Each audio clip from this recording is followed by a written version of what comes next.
और गौ माता का निबंध अब पाठ्यक्रम में आना बंद हो गया। पहले गौ माता का एक सब्जेक्ट हुआ करता था, गौ माता का एक चैप्टर हुआ करता था अध्ययन।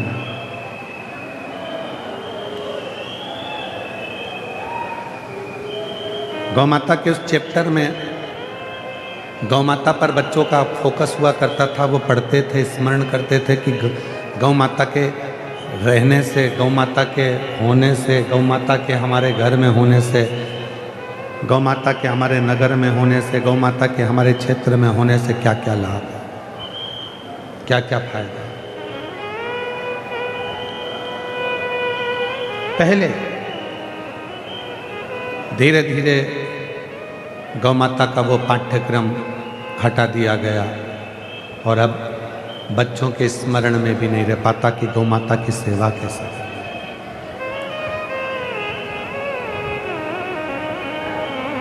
हमारा तो भारत सरकार से निवेदन है, प्रत्येक केजी की कक्षा से लेकर के प्रत्येक विद्याध्ययन में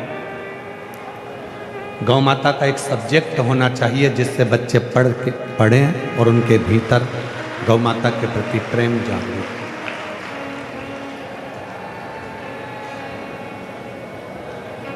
27 अप्रैल से 27 जुलाई तक एक गौ सम्मान आवाहन अभियान पूरे भारत में हो रहा है।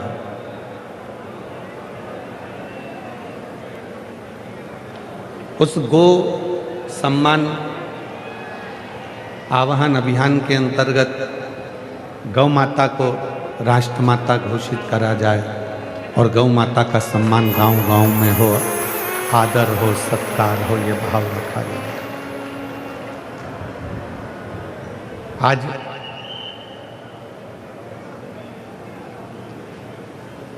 कई क्षेत्र ऐसे हैं जहां पर नंदी भी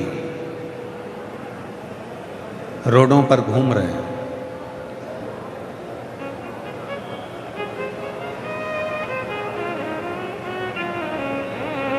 भूखे प्यासे भटक रहे हैं। कई संस्थाएं, एक हमको सुनकर बड़ी प्रसन्नता हुई, किसी ने सीहोर में एक वीडियो भेजा यहाँ के यूट्यूबर ने। मैं उस यूट्यूबर को भी धन्यवाद देता हूँ जिन्होंने यहाँ का एक वीडियो भेजा जिसमें एक भाई नंदियों की सेवा कर रहा है। मैं उनको भी धन्यवाद देता हूँ कि कम से कम तुम्हारे भीतर नंदी सेवा का भाव प्रकट हुआ।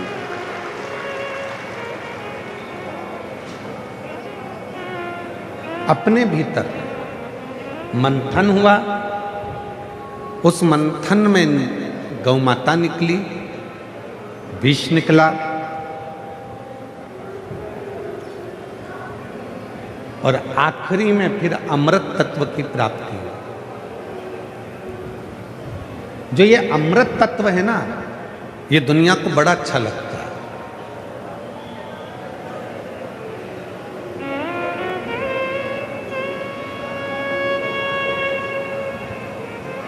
जो बुरा तत्व है वो किसी को पसंद नहीं है, विष जो है वो किसी को पसंद नहीं है। माया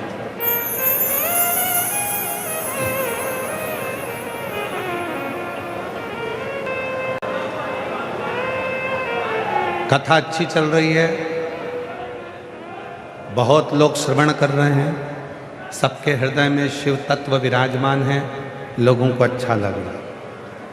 पर उसी कथा में थोड़ी सी तेज हवा चल जाती है, जरा सा कुछ ऊपर नीचे हो जाए तो लोगों को लगने लगता है बताओ ऐसा हो गया, वैसा हो गया, वैसा हो गया। अमृत तत्व दुनिया को अच्छा लगता है, विष तत्व किसी को अच्छा नहीं लगता।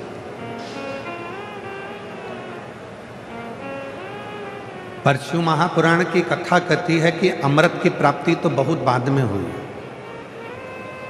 उससे पहले विष निकला है। जब कोई अच्छा कार्य करने के लिए जाओगे, जब तुम कोई अच्छा काम करने के लिए जाओगे तो सबसे पहले तुम्हारे मंथन में विष ही आना है।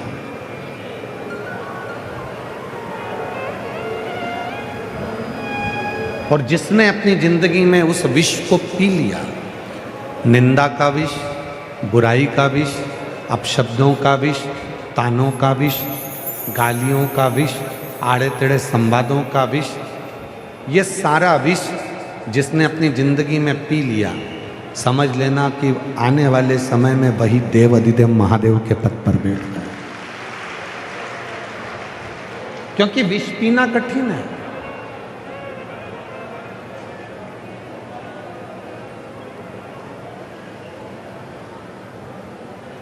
आज भारत को विकसित बनाने के लिए, हमारे राष्ट्र को विकसित बनाने के लिए कितना कितना प्रयास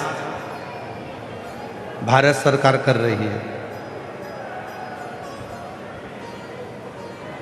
पर बुराई का विष भी सबसे ज्यादा उसी को प्राप्त होता है। ये नियम है। ट्रेन के डब्बों को जो खींचता है इंजन, वो इंजन का मुंह ही काला होता है, क्योंकि उसको 10 डब्बे, 15 डब्बे, 20 डब्बे इंजन को खींच कर ले जाना। जो आगे बढ़ेगा उसी को बुराई का विष पीना पड़ेगा और उसको ही मुख को काला करना पड़ेगा, तब जाकर वो सबको आगे लेकर चल सकता। कठिन है। जिस वासुकी नाग से मंथन किया गया, उस वासुकी नाग का प्रयोग कर कर उस वासुकी नाग को कोने में पटक दिया और वो बेहोशी में, मूर्छा में वो वासुकी नाग पड़ा हुआ था। कोई सुध नहीं ले रहा था, क्योंकि लोगों को तो अमृत मिल गया था, तो वासुकी नाग से मतलब क्या? क्या मतलब है वासुकी नाग से?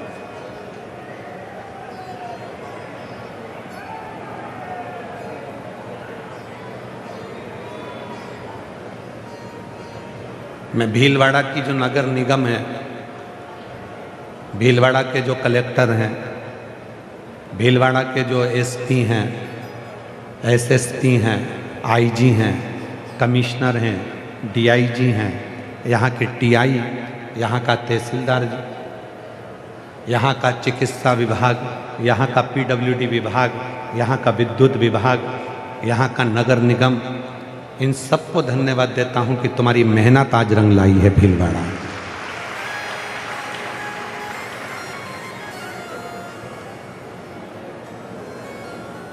यहाँ का एसपी हो, एसएसपी हो, आईजी हो, कमिश्नर हो, डीआईजी हो, यहाँ के टीआई हो, यहाँ का एसडीएम हो, आपकी मेहनत रंग लाई है।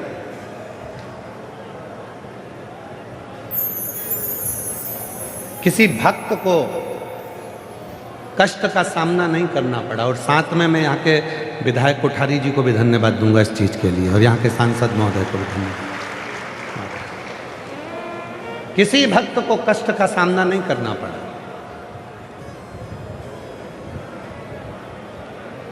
जगह चुनी, बहुत अच्छी जगह चुनी, जिसमें चारों तरफ रोड था, भक्त कहीं से भी आते थे, कहीं से भी चले जाते थे। बाबूगिरी जी महाराज जी, आपको बहुत साधुवाद दूं मैम, बहुत बहुत साधुवाद है आपको कि जगह भी बहुत अच्छी चुनी, जिसमें और यहाँ का नगर पालिका, नगर निगम जो भी है, उसने भी, लोग कचरा पटक कर जाते थे और नगर पालिका, नगर निगम की गाड़ियाँ उसको सोरने में लग जाती थी, पूरी रात में क्लीन करने में लग जाती थी।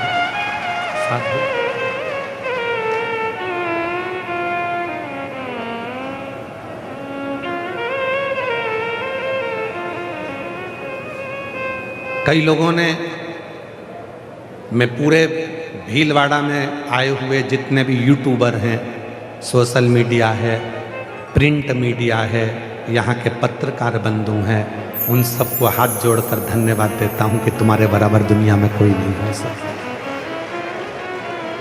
जनमानस में अच्छा दिया, अच्छा परोसा आपने। 7 दिन हमारे भीलवाड़ा की एकता को दर्शाया है एक एक पत्रकार ने, एक एक सोशल मीडिया ने, एक एक मीडिया ने।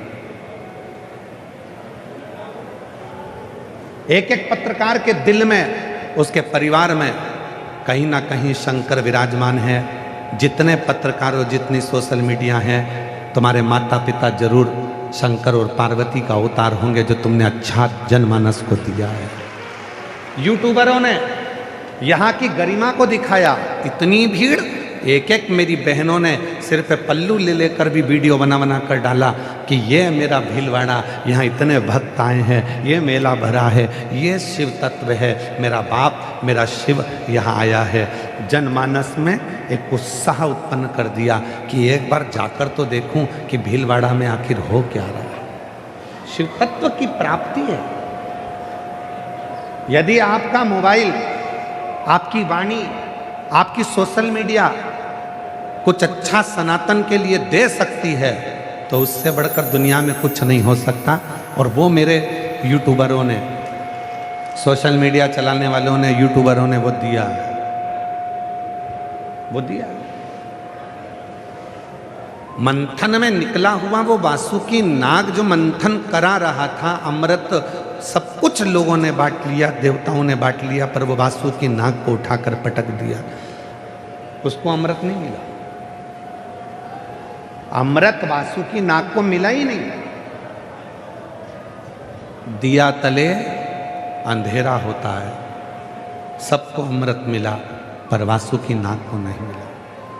शादी की पत्रिका सबको दी जाती है, सबको। गणेश जी नोतने जा रहे हैं, पत्रिका देना है। गुरु जी को नोतने जा रहे हैं, पत्रिका देना है। भैया को नोतने जा रहे हैं, पत्रिका देना है। भाभी को नोतने जा रहे हैं, पत्रिका देना है। पर शादी की पत्रिका अपने घर के अंदर जो भगवान विराजमान है,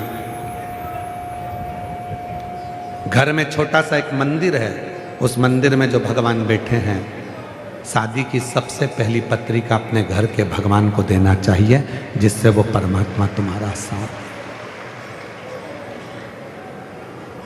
शादी की सबसे पहली पत्रिका उसको दो।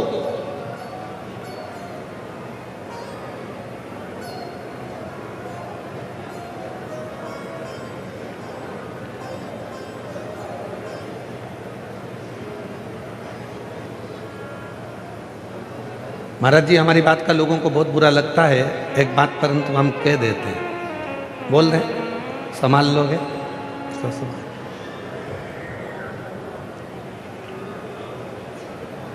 चुनाव लड़ो, जीतो, पर मंत्री की कुर्सी पर बैठने की जिद मत करो। नीचे रहकर जो तुम दुनिया के लिए कर सकते हो वो ऊपर जाकर नहीं कर सकते, ये निश्चित है। कठिन है। उस जगह पर तुम्हारे ऊपर बहुत सारे कमांड रहेंगे, ये नहीं करना, वो नहीं करना, ऐसे रहना, वैसे रहना। बहुत कठिन है, बहुत कठिन।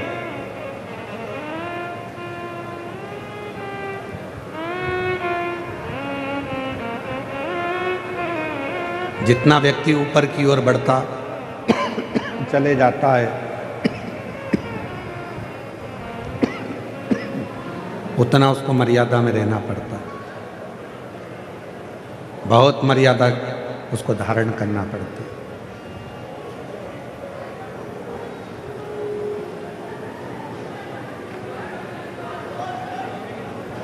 पहले ट्रेन से सफर करते थे महाराज जी, अब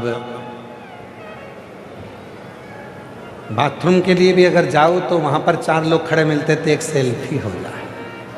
अब पीछे दरवाजे पे लिखा है शौचालय और सेल्फी है।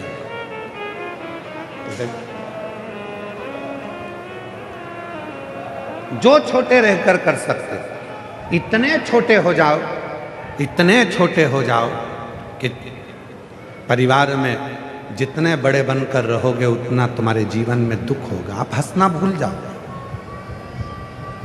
जितने बड़े बनोगे उतना हंसना भूलोगे, जितने बड़े बनोगे उतनी जिम्मेदारियां बढ़ती चली जाएगी, जितने बड़े बनोगे चेहरे की हंसी चली जाएगी, जितने बड़े बनोगे भोजन छूट जाएगा, जितने बड़े बनोगे पहनने का तरीका छूट जाएगा। छोटे हो जाओ, छोटे, बड़े बनना ही नहीं। जो बहुत बड़ा बन जाता है उसको तो हंसना भी नहीं आता है। तुम कभी देखना, कभी ज़िंदगी में जाओ बड़े बड़े ऑफिसरों के पास में, बहुत बड़ा ऑफिसर है, बहुत बड़े पद पे बैठा है, कभी उसको खिलखिलाते हंसते हुए देखना, दिखेगा कभी तुमको हंसता हुआ? हमेशा मुसद्दी लाल जैसा ही दिखेगा। बोलो क्या हुआ? मैंने फाइल देख ली है, 4 दिन बाद आपके पास में आ जाएगा। अब इतने में कहीं का कह दे, सर भगवान ने ये 32 दांत दिए हैं, थोड़ा सा मुस्कुरा दिया करो, थोड़ा सा। तो हमने पहले कहा था, जिंदगी मिली है तो मुस्कुरा लो खिलखिलाकर। एक दिन ऐसा आएगा कि ये 32 के 32 गिरेंगे हिल हिलाकर। ये पूरे 32 के 32 एक दिन हिल हिलाकर गिर जाए। मौका मिला, भोजन छूट गया,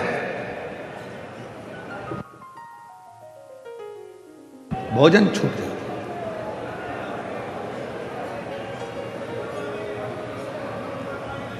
जो बहुत ऊपर पहुंच जाता है, बहुत उन्नति की सीढ़ी पर पहुंच जाता है, तो भोजन भी छूट जाता है, कुछ नहीं खा सकता। ईमानदारी से बोलना, भंडारे की पूड़ी और भंडारे की सब्जी अच्छी लगती कि नहीं लगती? जम के बोलो जरा, अच्छी लगती ना?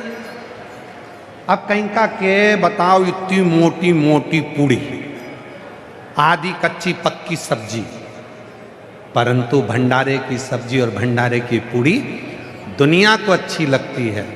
जो ऊंचे पद पर बैठा है, अधिकारी बनकर बैठा है, उसको भी पसंद आती है, पर वो जमीन पे बैठ के नहीं खा सकता, उसको बड़ी बड़ी टेबल चाहिए, कुर्सी चाहिए, और थोड़ा सा सावधानी से भोजन करे। पर जो छोटा है, जिसने सोच लिया आग लगे बस्ती में अपन रो मस्ती में, अपन तो लगा सिर पे पल्लू। और मैं तो कहूंगा राजस्थान के पहनावे जैसा पहनावा नहीं,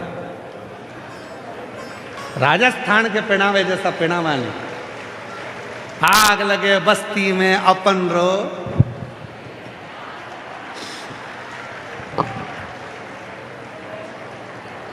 अंदर की अंदर।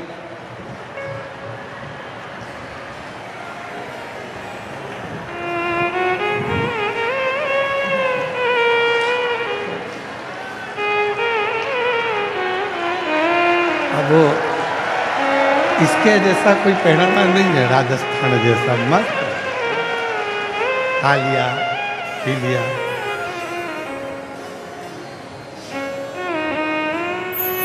कोई कुछ बोल भी दे तो जवाब भी देना है, तो घूंघट के अंदर से ही मुंडी हिलाओ तो ठीक, नहीं हिलाओ तो ठीक। सास के तूने, मैंने परसों के दिन एक बात बोली थी, तूने हमारा उत्तर नहीं दिया, तो इतने में के तो सुना ही नहीं दिया।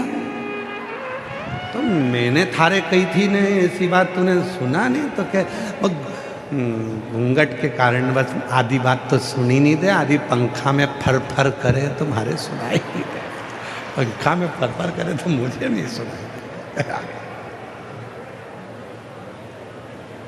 सुंदर है। धन्यवाद पूरे राजस्थान को, आपका पहनावा पूरी दुनिया को दिया है आपने। साधुवाद। और तो और राजस्थान के राजपुतानाओं का खम्मा घड़ी सा,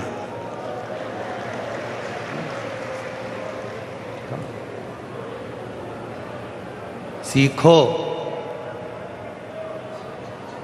राजस्थान के इन राजपुतानाओं से। ये किसी के चरण को हाथ नहीं लगाती, दूर से पल्लू लेके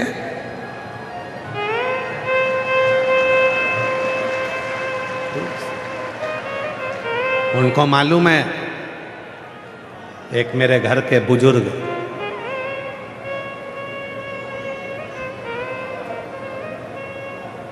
हमारी भावा, हमारा पिताजी और एक मेरा पति, जिनके चरणों को मैं हाथ लगाऊं, बाकी के तो दूर से ही प्रणाम से। तो दुनिया है ये आपको अमृत तत्व की प्राप्ति कराकर बाहर पटक देगी। बांसु की नाक को बाहर पटक दिया, कोई देखने वाला नहीं था, कोई संभालने वाला नहीं था, कोई नहीं संभाला। पार्वती जी का ध्यान गया वासु की नाक के ऊपर, तो उन्होंने शिव जी से कहा इसको कुछ वर दो। शंकर जी पहुंचे, वासु की नाक को देखा, वासुकी, ए वासुकी, ये तेरी दशा कैसे हो गई? वासुकी ने कहा, मंथन करते समय देवताओं ने मुझे पकड़ा था, असुरों ने मुझे पकड़ा था, पूरा शरीर मेरा टूट गया, पूरा शरीर टूट गया।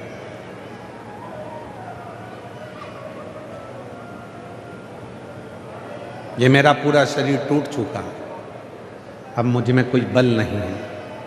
शंकर भगवान ने पूछा वासुकी,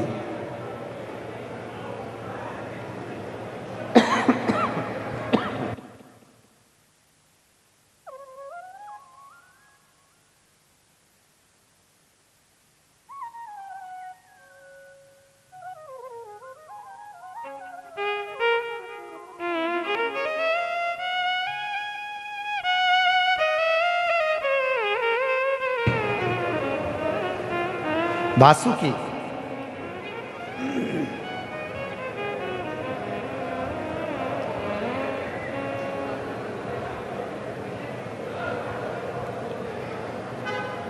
क्या मैं तुझको अमृत दे दूं?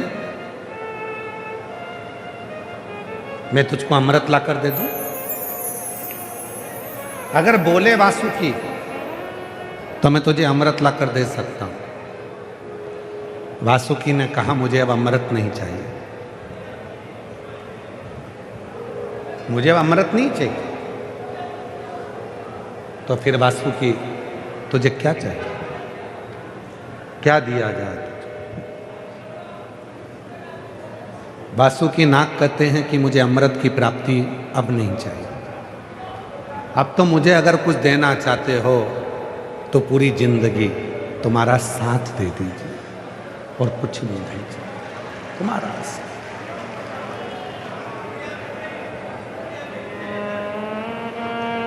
इससे ज्यादा मुझे कुछ नहीं चाहिए, बस तुम्हारा साथ मिल जाए और कुछ। भगवान शिव ने कहा, वासुकी तेरे इस दर्द में तूने अमृत नहीं मांगा, तेरे इस दर्द में तूने औषधि नहीं मांगी, तूने तेरे दर्द में अगर मांगा तो केवल मेरा साथ मांगा। आज से मैं तुझे अपने गले में धारण करता हूं, तुझे मैं अपने गले में धारण करूं। लोग मेरी पूजन करेंगे तो तेरी भी पूजन होगी।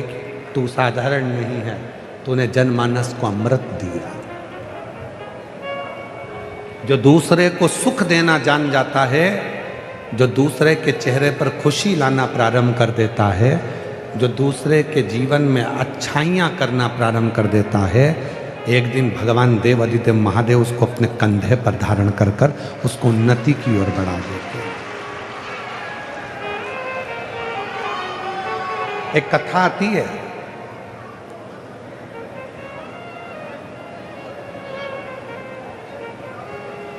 माता अनसुईया और आंत्री ऋषि की एक बेटी थी जिसका नाम था अपाला।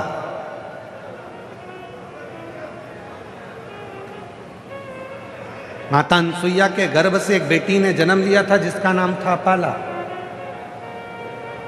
आंत्री ऋषि की पुत्री थी अपाला।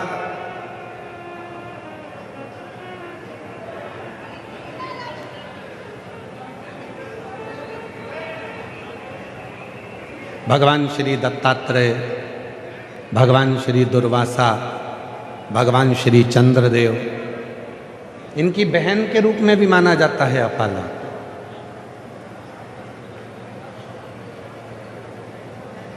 आंत्री ऋषि की बेटी अनसुईया जी की पुत्री अपाला इतनी विद्वान थी, इतनी विद्वान थी कि एक बार जिस वेद का वो अध्ययन कर लेती थी वो वेद उसके कंठस्थ हो जाते।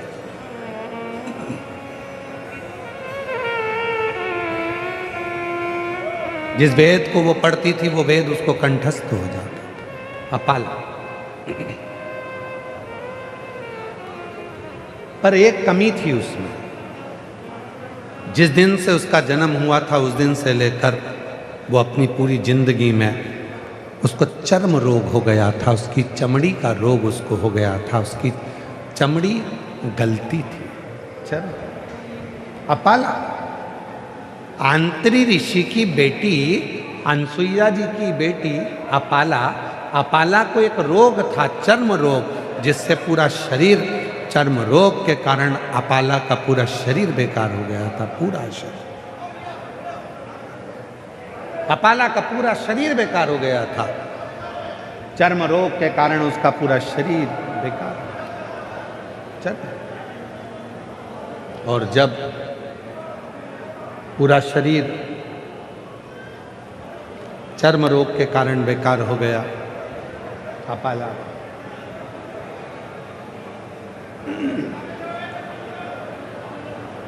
अध्ययन करती थी, वेद पढ़ती थी, कंठस्थ थे, पर शरीर में रोग था। शरीर। शिव महापुराण की कथा कहती है, पैसे वाले होना सरल है पर अमीर होना कठिन है। पैसे वाला होना सरल है पर अमीर होना कठिन है। आप में से जितने लोग बैठे हैं, हो सकता है आप में से कई लोग पैसे वाले हों और हो सकता है कई लोग अमीर भी हों, पर हमारे यहाँ शिव पुराण को अमीर अलग बात कही गई। थोड़ा सावधानी से कथा को सुनिएगा। आज कथा का 7वां दिन है। कहते हैं आखिरी दिन मेहमान जब जाते हैं तो बच्चों के हाथ में कुछ देकर जाते हैं, और आखिरी दिन शिव पुराण जाती है तो तुम्हारी झोली में भी कुछ देकर जाती है।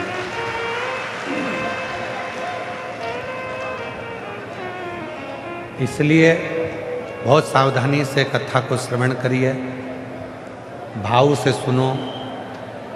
लोग, मेरा निवेदन है, पीछे कई लोग कथा का इंतजार कर रहे हैं, अंदर आने का इंतजार कर रहे हैं, उनसे निवेदन है ये कथा पूरी हो जाएगी तब तक तुम चिल्ला चोट करते रहोगे। एक जगह पर बैठ जाओ, कहीं जाकर कथा को सुनो और अपने जीवन को सार्थक करो। अंदर जाना है, आगे जाना है, आगे जाना है के चक्कर में पूरी कथा निकल जाएगी और 11 बजे कथा विराम हो जाएगी। ये सब इस भूमि को नमन कर कर चले जाएंगे, तब तुम यहाँ आकर बैठोगे भी तो क्या लाभ होगा। जहाँ जगह मिल रही है वहाँ बैठ जाओ और दिल से कथा को श्रवण करो। सुनो कथा।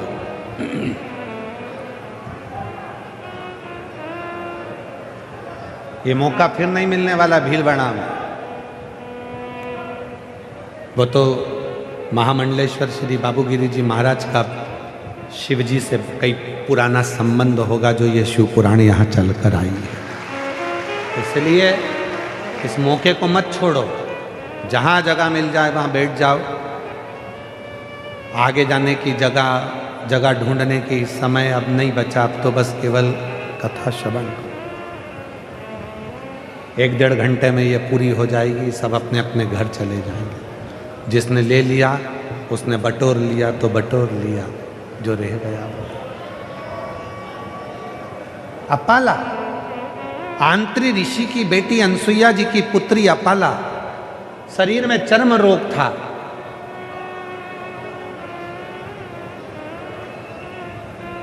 वेदों का अध्ययन बहुत था, जो पढ़ती थी उसको याद हो जाता था।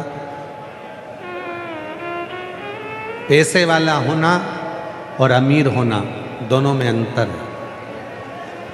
अपाला की कथा में ये प्रसंग शिव महापुराण में हम आपको कहें, पैसे वाला तो कोई भी हो सकता है पर अमीर हर कोई नहीं हो सकता। अमीर नहीं हो सकता। तो किसी ने पूछा गुरुजी पैसे वाले और अमीर में क्या अंतर है? तो शिव पुराण कहती है जिसके घर में धन है, जिसके घर में दौलत है, जिसके घर में सोफ़ा है, फ्रिज है, एसी है, कूलर है, पंखा है, वॉशिंग मशीन है, रसोई घर है, पलंग है, सब आराम से आनंद से सारा ठाट भरा पड़ा है, बैंक में पैसा पड़ा है 2-4 लाख रुपए, अलमारी में 25-50 हज़ार रुपये पड़े हुए हैं, तो दुकान चल रही है, फैक्ट्री चल रही है, सब कुछ है तुम्हारे पास में, समझ लेना तुम पैसे वाले हो। फिर अमीर का क्या लक्षण है? तो शिव पुराण कहती है दुनिया का सबसे अमीर व्यक्ति वो है जिसको रात्रि में नींद अच्छी आ रही हो, भोजन पच रहा हो, शरीर में कोई रोग ना हो, शरीर में कोई तकलीफ ना हो, शरीर में कोई कष्ट ना हो। मालूम पड़े रात को सोने से पहले सिर पे बाम लगाना पड़ रहा है, कपड़ा बांध के सोना पड़ रहा है, इधर टेबलेट पड़ी है सिर दर्द की, इधर दवाई रखी है खांसी की, इधर ये दवाई पड़ी, उधर वो दवाई पड़ी, जहाँ सोते हो उसके पास की पूरी टेबल दवाइयों से भरी पड़ी है। समझ लेना कि तुम पैसे वाले तो हो पर अमीर नहीं बन पाए, तुम गरीब की गरीब रहे। तुम अमीर नहीं हो। पैसा कमा लेना अमीरता नहीं देता। पैसा कमाने के बाद सुख चैन की नींद रात्रि को आए, जैसे ही पलंग पर सोए और देख घुर्राटे मार चकाचक नींद आए और सुबह 4-5 बजे नींद खुले, समझ लेना पैसे वाले से बड़े तुम अमीर हो। एक दवाई खाना ना पड़े, एक दवाई भी तुमको खाना ना पड़े, समझ लेना दुनिया के सबसे अमीर व्यक्ति तुम हो। प्रथम सुख निरोगी काया और द्वितीय सुख घर में माया। पहला सुख है निरोगी काया।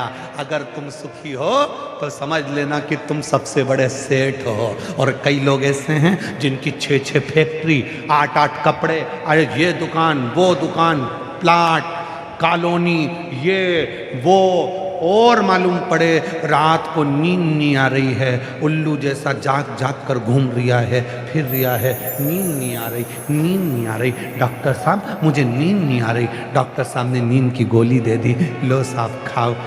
डॉक्टर साहब तो भी नींद नहीं आ रही, तो डॉक्टर ने भी कह दिया हमको लगता है तुमको उल्लू की हवा लग गई। नींद रात रात भर नींद नहीं आ रही, क्यों? बेचैनी है शरीर में, कहीं एसिडिटी हो रही है, कहीं डाइजेशन गड़बड़ हो गया, कुछ खा सकते नहीं हो। सारे घर के बच्चे बढ़िया चकाचक खा रहे, चाउमीन खा रहे, पिज़्ज़ा खा रहे, बर्गर खा रहे, ये खा रहे, वो खा रहे, और तुम जरा सा भी अगर कुछ खा लेते हो एसिडिटी बढ़ जाए, थोड़ी थोड़ी में दे डकरा, डकार पे डकार, डकार पे डकार। और क्या क्या मैं पैसे वाला, 6-6 गाड़ी, 5-5 फैक्ट्री, मंजिल मकान, bungalow, sofa set, dinner set, half set, खुद तो अप सेट।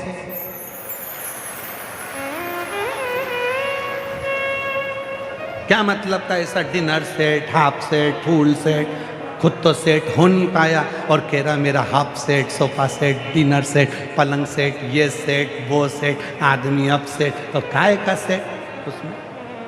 इसीलिए हमारे यहाँ कहता है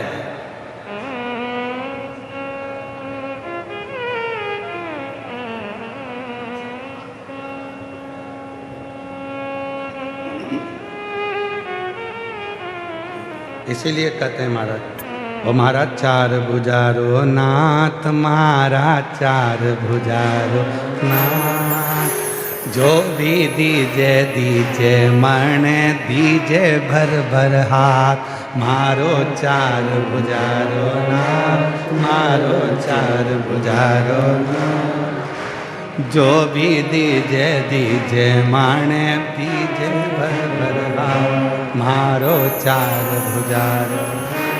बोलो बोलो बोलो नाम, जो भी दीजे दीजे माने, दीजे भर भर हाथ, मारो चार भुजारो नाम, जो भी दीजे दीजे माने, दीजे भर भर हाथ, मारो चार भुजारो नाम, मारो चार भुजारो, जो भी दीजे दीजे माने, दीजे तुम्हारो चार भुजा। और सुनो सुनो सुनो सुनो, बहुत अच्छी लाइन। बेटा तो मन चार दीजे, बउआ दीजे सात।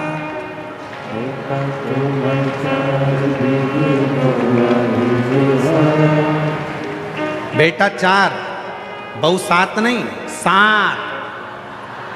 नहीं तो तुम गलती में बोल दो और चार भुजा जी देवी दे, इसलिए थोड़ा सावधानी। अरे बेटा तो मन चार दीजे, बउआ दीजे सात। बेटा तो मन चार दीजे, बउआ दीजे।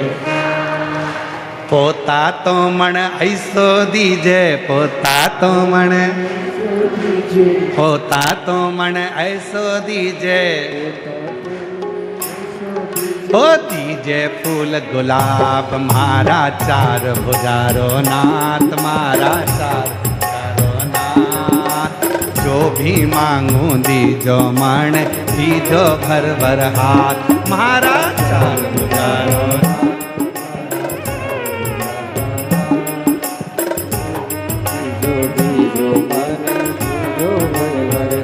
तुम्हारा चार भुजारो नाथ, तुम्हारा चार भुजारो नाथ।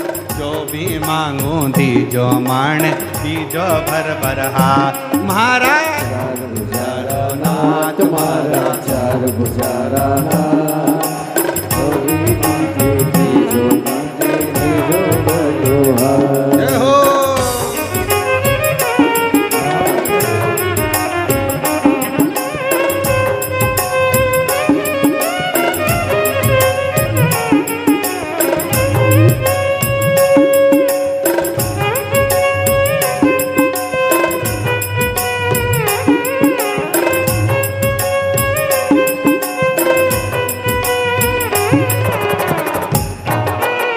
भाव से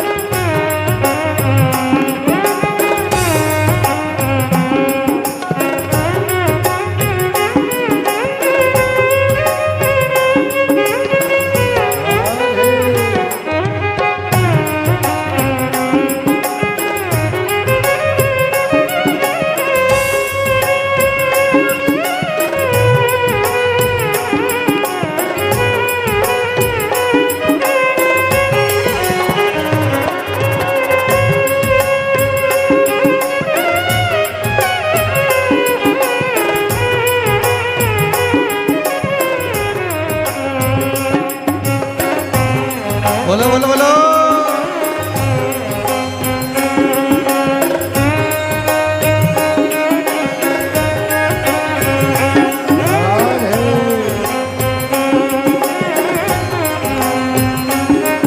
ओ एकादशी की मृत्यु दीजे, द्वादशी को दान। एकादशी की मृत्यु दीजे, द्वादशी को दान। ओ एकादशी की मृत्यु दीजे, द्वादशी को दान। एकादशी की मृत्यु दीजे, द्वादशी को दान।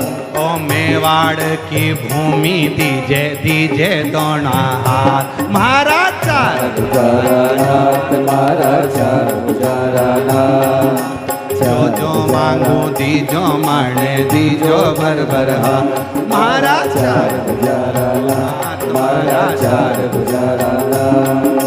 जो जो मांगू दीजो माने, दीजो भर भर हाथ, महाराज चार भुजारा नाथ, तुम्हारा चार भुजारा नाथ।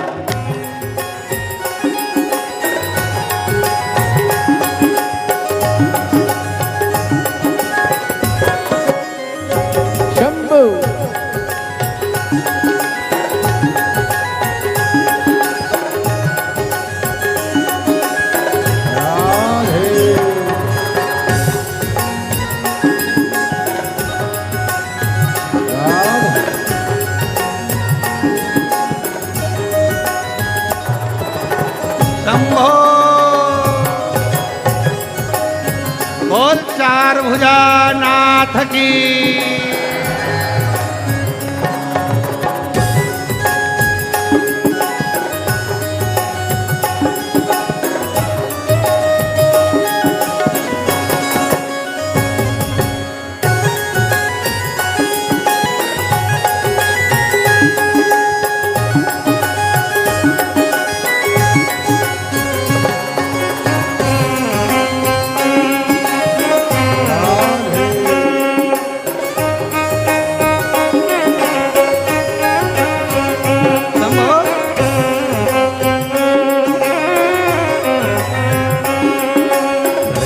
तो मन बंगलो दीजो गाड़ी दीजो सान, रहवा तुम्हारे बंगला दीजो गाड़ी दीजो सान, रहवा तुम्हारो बंगलो दीजो गाड़ी दीजो सान, रहवा तुम्हारे बंगला दीजो गाड़ी दीजो सान। ओ लक्ष्मी तो मन ऐसी दीजे, लक्ष्मी तो मन ऐसी दीजे, दीजे भर भर हाथ महाराज चार भुजारा नाथ, तुम्हारा चार भुजारा नाथ।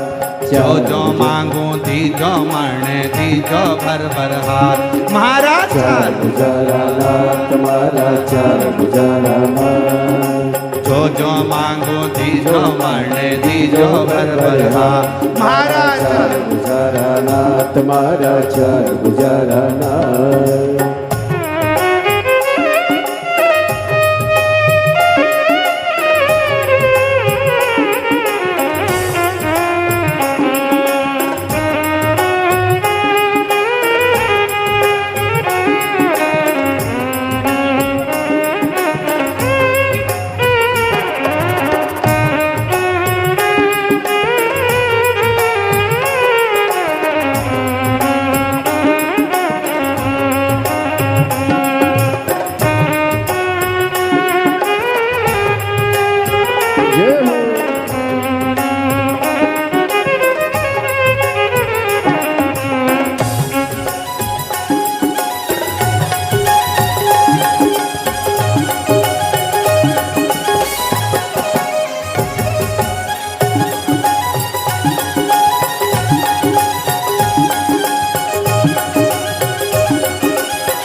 सुमति तो दीजो लाला कुमति हटा जो जी, सुमति तो दीजो लाला कुमति हटा जो जी। ओ सुमति तो दीजो लाला कुमति हटा जो जी, सुमति तो दीजो लाला कुमति हटा जो जी। अरे लक्ष्मी तो मन ऐसी दीजे, लक्ष्मी तो मन ऐसी दीजे, दीजे भर भर हाथ तुम्हारा चार भुजारा नाथ, तुम्हारा चार भुजारा नाथ, चार भुजारा नाथ, तुम्हारा चार भुजारा नाथ। ओ चार भुजारा नाथ, तुम्हारा चार भुजारा नाथ। ओ चार भुजारा नाथ, तुम्हारा चार भुजारा नाथ। ओ चार भुजारा नाथ, तुम्हारा चार भुजारा नाथ।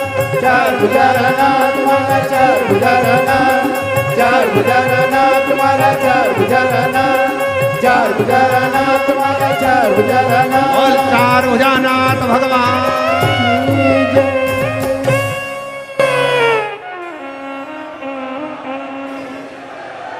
चार भुजारा नाथ महाराज चार भुजारा। जो जो मांगू दीजो मण दीजो भर भर हाथ महाराज।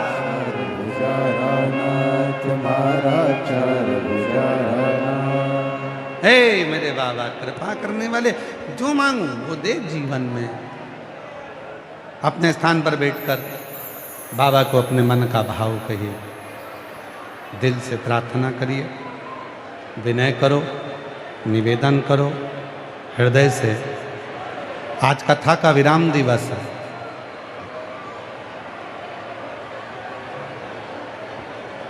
दिल से प्रार्थना करिए, हृदय से बाबा को बोलिए। जहाँ जगह मिले वहाँ बैठकर बाबा को अपने मन का भाव करिए, हृदय से बोलिए। ये कथा आज विराम हो जाएगी। इसके बाद में 17 अप्रैल से 23 अप्रैल तक 1 बजे से 4 बजे तक जापानी park sector number 10 Rohini Delhi में शिव महापुराण की कथा रहेगी। संपूर्ण दिल्ली वालों को बहुत बहुत बधाई हो जो आपकी दिल्ली में बहुत सालों के बाद शिव महापुराण की कथा पहुंची है। हृदय से श्रवण करें। फिर कथा 5 मई से 11 मई रांची झारखंड फुटबॉल ग्राउंड रांची में सुकुरहुटा कांके रांची झारखंड में 1 बजे से 4 बजे तक 5 मई से 11 मई शिव पुराण की कथा रहेगी। आज कथा का विराम दिवस है। दिल से बाबा को प्रार्थना करिए, विनय करिए, निवेदन करिए, विनती करिए। बाबा को अपने मन का भाव कहिए। जहाँ जगह मिले वहाँ बैठकर बाबा को अपने मन का भाव जरूर करें। साथ में बोला करो, हृदय से प्रार्थना किया करो, निवेदन करो।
श्री शिवाय नमस्तु। श्री शिवाय नमस्तु। श्री शिवाय नमस्तु।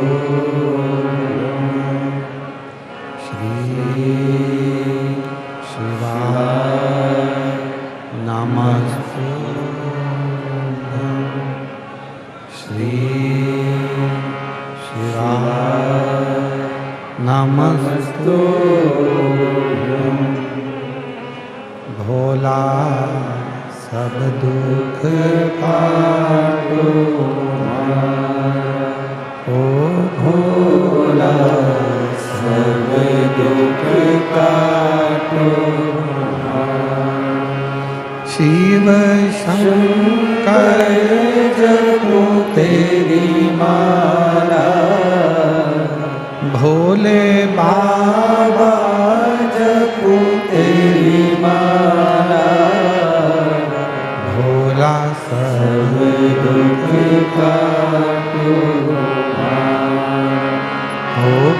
भोला सब दुख काटो हमारा। वेश है मंगल मंगलकारी,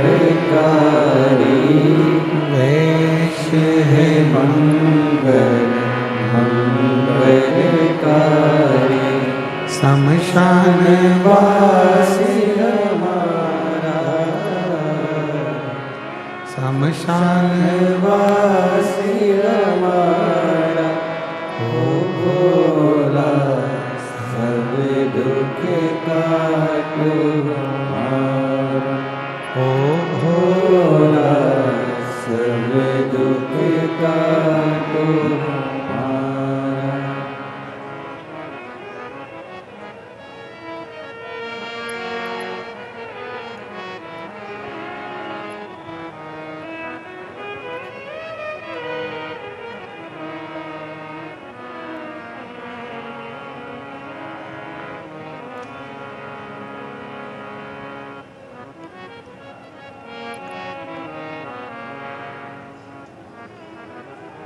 बाबा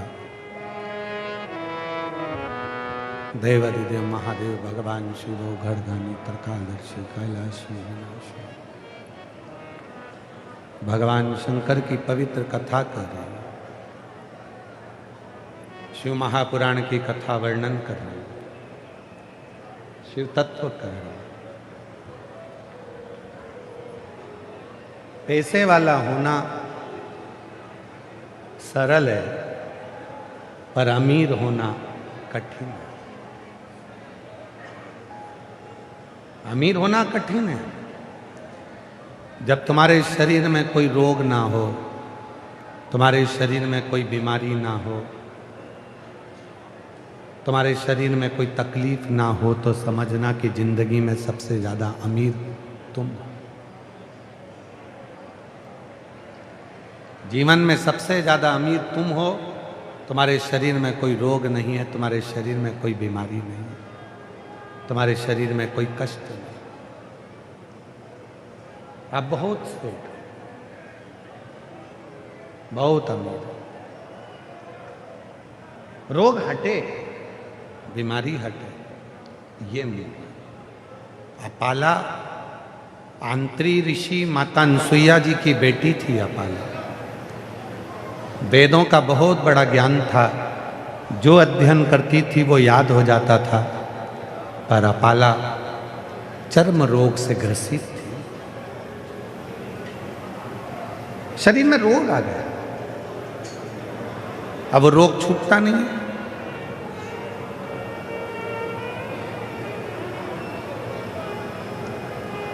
कभी कभी जिंदगी में ऐसा होता है कि बहुत तुम विद्वान हो जाते हो, बहुत विद्वत्ता हो जाती है, बहुत बड़े पद पर पहुंच जाते हो, बहुत बड़े ओहदे पर आ जाते हो, बहुत पढ़ लिख लेते हो, बहुत ज़्यादा ज्ञानी हो जाते हो, तो तुम किसी की बात मानते नहीं। फिर तुम्हें किसी की बात अच्छी नहीं लगती। पहले के लोग और आज के लोगों में अंतर है। पहले के समय में लोग समझते थे, फिर समझाते थे।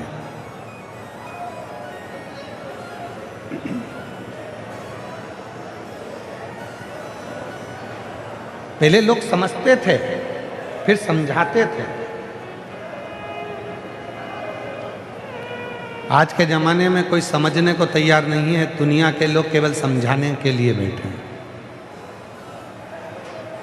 कोई समझना नहीं चाहता, केवल समझाना चाहता है, केवल समझ।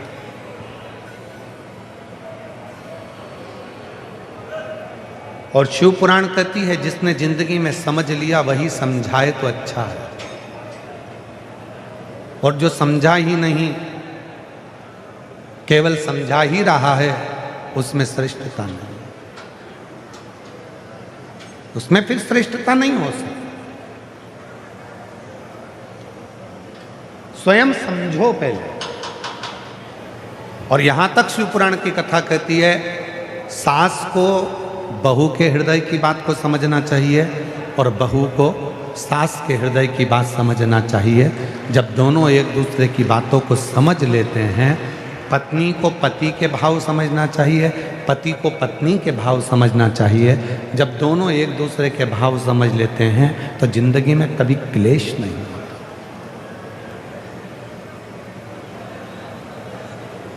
कोई समझता ही नहीं। समझाना सब चाहते हैं। बच्चे माँ बाप को समझा रहे हैं, माँ बाप बच्चों को समझा रहे हैं, सास बहू को समझा रही है, बहू सास को समझा रही है, पति पत्नी को समझा रहा है, पत्नी पति को समझा रही है, जेठानी देवरानी को समझाना चाहती है और देवरानी जेठानी को समझाना चाहती है। समझना कोई नहीं चाहता। फिर समझेगा कौन? सीवर वाले बाबा को बुला लो, समझ ले। समझेगा कौन? समझना। एक बात पूछें, जरा उत्तर दीजिएगा। जिस बर्तन में भोजन बनाते हो उस बर्तन को मांज लेते हो, साफ कर लेते हो, फिर उसमें दूध की बदबू आती है क्या? दूध की गंध आती है क्या? खुशबू आती है क्या? सब्जी बनाते हो, मांज लेते हो, साफ कर लेते हो, उसमें सब्जी की गंध आती है क्या? नहीं।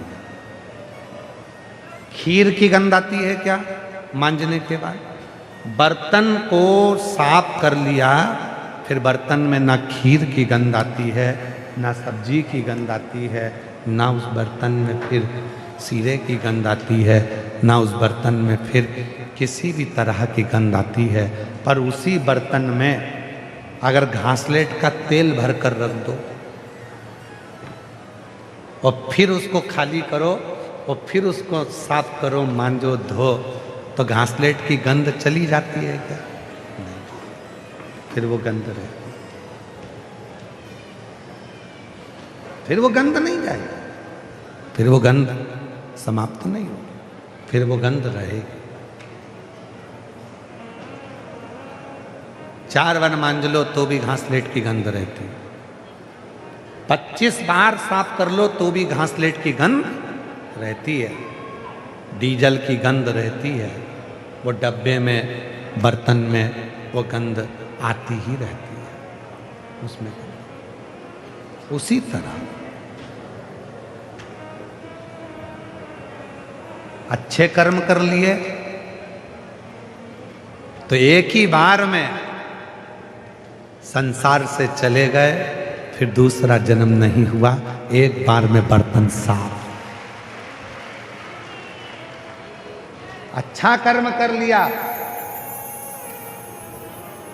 भगवत भजन कर कर, मंत्र जाप कर कर, नाम जाप कर कर, अच्छा कर्म कर कर, गौ माता की सेवा कर कर, भूखे को भोजन करा कर, प्यासे को पानी पिलाकर, कोई अच्छा कर्म कर कर जब तुम चले गए, एक बार में बर्तन साफ हो गया, एक बार में। बस अब अगला जन्म नहीं, फिर जन्म नहीं। और मान लो बेकार कर्म कर कर गए हो, घासलेट का तेल का बर्तन हो गए, तो बार बार मांजो तो भी साफ नहीं होता। जितने जन्म लोगे हर जन्म में भुगतना पड़ेगा, साफ नहीं होगा, साफ हर जन्म।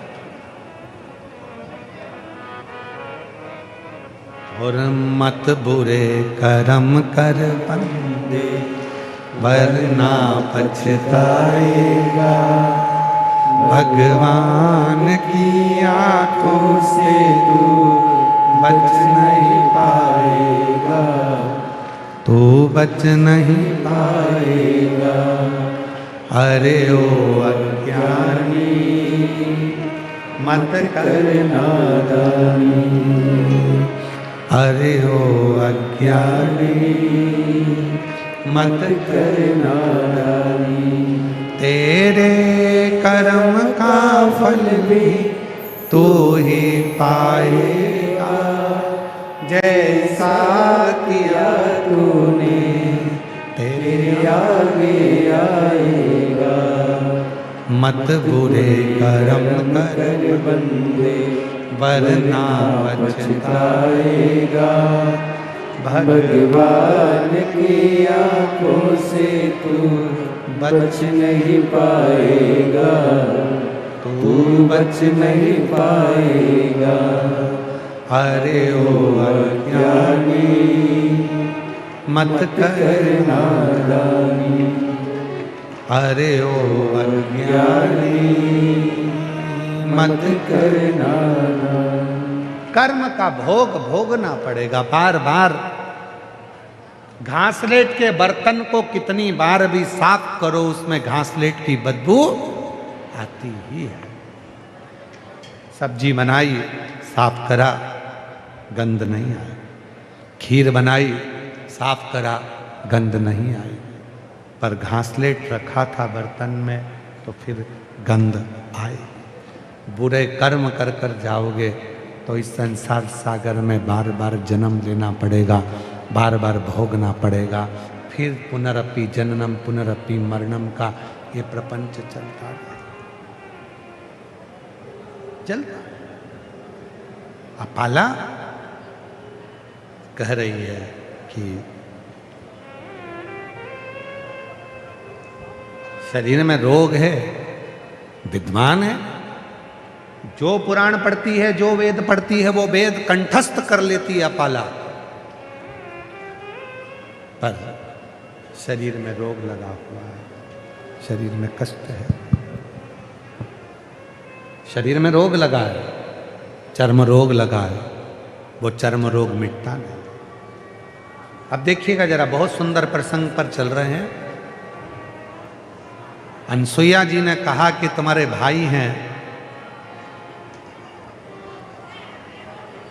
उनसे कह देते हैं तुम अपने भाई का स्मरण करो और तुम्हारा रोग मिट जाएगा। ब्रह्मा, भगवान विष्णु, भगवान शिव तुम्हारे भाई हैं, हम कह देते हैं। अनसुईया जी की गोद में वो भी खेले हैं तो तुम्हारा कष्ट मिटा देंगे।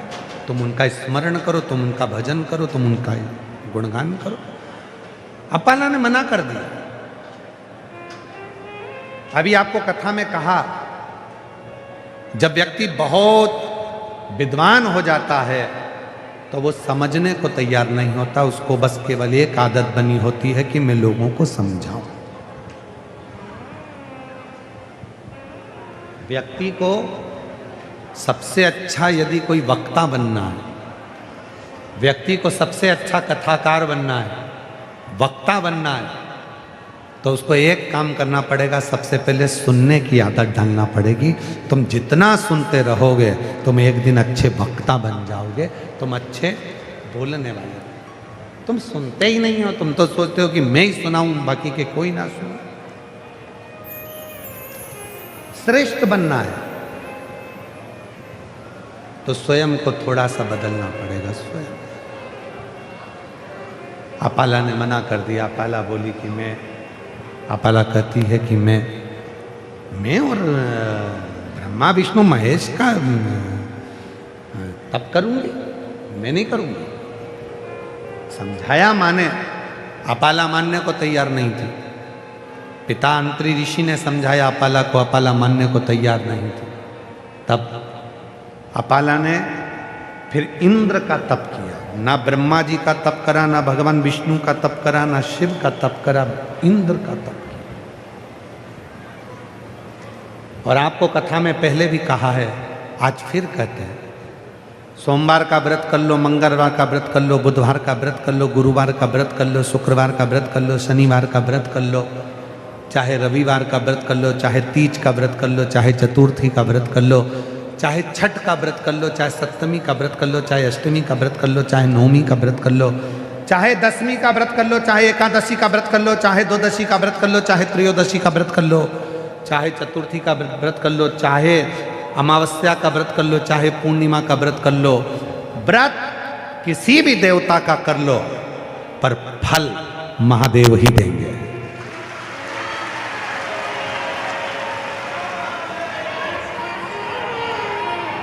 व्रत किसी का भी करो। राम जी का व्रत करोगे तो भी भगवान शंकर फल देंगे, भगवान कृष्ण का व्रत करोगे तो भी शिव जी फल देंगे, मां आद्य शक्ति जगत जननी दुर्गा का व्रत करोगे तो भी फल महादेव देंगे, दत्त भगवान का व्रत करोगे तो भी फल महादेव देंगे। क्यों? क्योंकि मृत्यु लोक के देव हैं देवादिदेव महादेव। ब्रह्मा ब्रह्म लोक के, भगवान विष्णु वैकुंठ लोक के, कोई गौ लोक के भगवान कृष्ण, सारे लोकों के देवता सारे देवता हैं। पर मृत्यु लोक में तुम्हारा जन्म हुआ है, यहाँ जो करोगे उसकी फाइल बनकर ऊपर जाएगी, यहीं से सिग्नेचर होकर जाएंगे कि इसको वैकुंठ भेजना है कि नरक भेजना है। तुम्हारी पूरी फाइल शिव देखकर भेजते हैं। इसलिए यहाँ रहने के बाद तुम कोई सा भी व्रत करो, चाहे तुम्हारी मर्जी पड़े जो व्रत कर लो, जिस देवता का कर लो, पर उस पर सील ठप्पा तो महादेव का ही लग कर जाएगा और उसी का फल करो।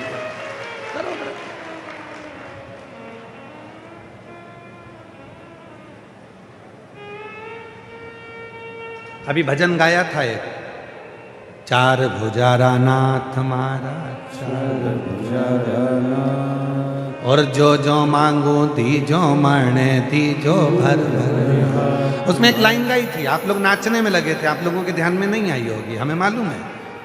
तुम नाचने में इतने मस्त थे कि तुम लाइन पे क्या ध्यान दो, तुम अपनी लाइन देखो कि दूसरे की लाइन देखो।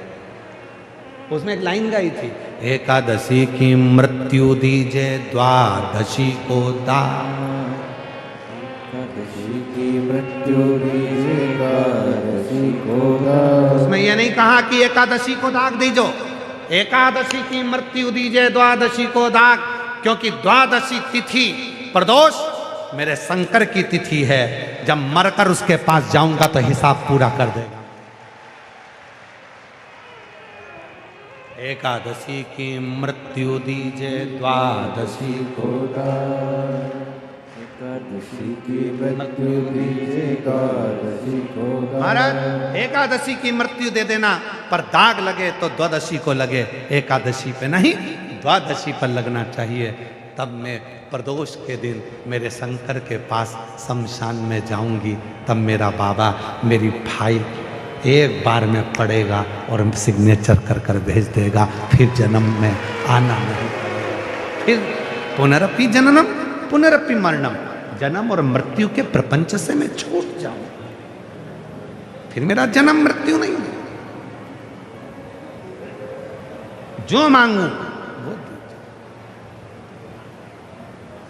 सुमति तो दीजो लाला, कुमति हटा जो जी, सुमति तो दीजो लाला, कुमति हटा जो, और लक्ष्मी तो मणे सी दीजो दीजो भर भर। अब थोड़ा ध्यान देना, कौन सी लक्ष्मी की बात चल रही है?